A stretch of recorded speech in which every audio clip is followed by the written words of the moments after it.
Olá, boa tarde. Esta é a terceira edição do dia do CNN Mercado. Em tempos de novo governo e discursos desencontrados em Brasília, não ter novas notícias é uma boa notícia.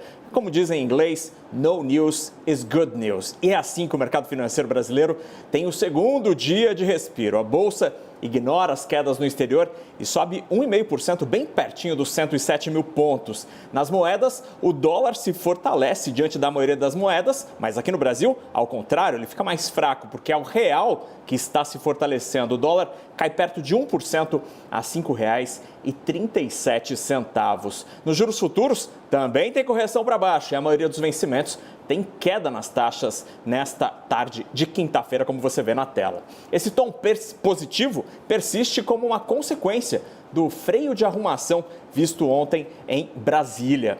Depois de dias intensos, os primeiros dias com discursos e atos contraditórios, o Palácio do Planalto parece que tomou as rédeas do tema economia e vai alinhar os discursos em uma reunião amanhã com todos os ministros. A intenção é acabar com a bateção de cabeça vista nos últimos dias, quando, por exemplo, o saneamento foi retirado por engano das atribuições da Agência Nacional de Águas, a ANA, ou quando o novo ministro da Previdência, Carlos Lupe, defendeu uma contra-reforma das aposentadorias. Mas o freio já começou, porque a medida sobre o saneamento vai ser revertida e o ministro da Casa Civil, Rui Costa, desautorizou publicamente o colega Carlos Lupe e disse que não há nada em estudo sobre a Previdência.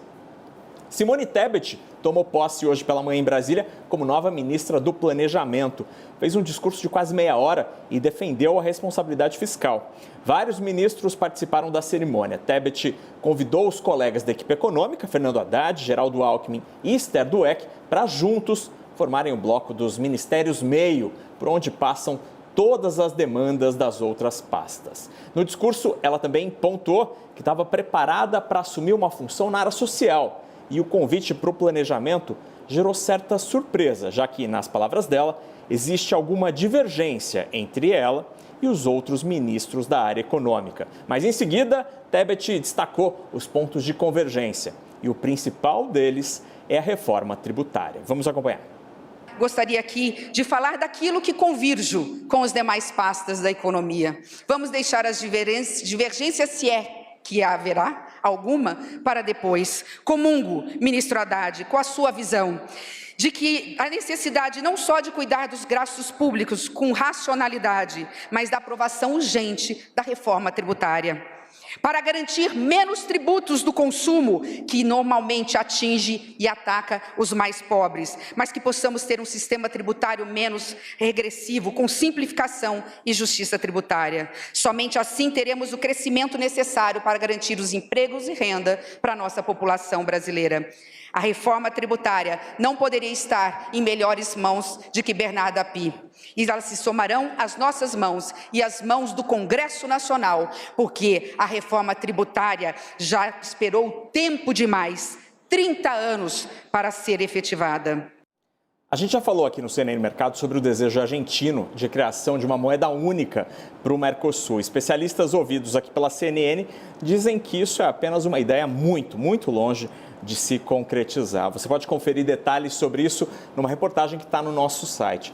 Essa história toda, que tem mais ar de confusão do que qualquer outra coisa, veio à tona depois que o embaixador da Argentina aqui no Brasil, Daniel Scioli, diz ter conversado sobre o tema com o Fernando Haddad.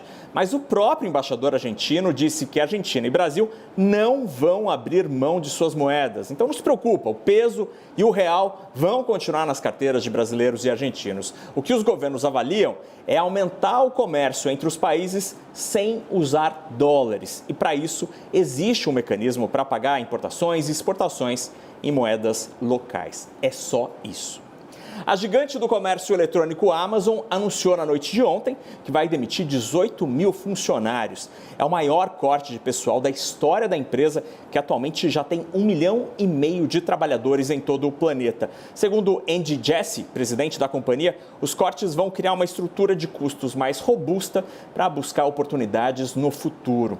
Os cortes atingem especialmente as equipes das lojas físicas da marca Amazon Fresh, que vende itens frescos como frutas e legumes, e Amazon Go, pequenos supermercados automatizados que não têm caixa.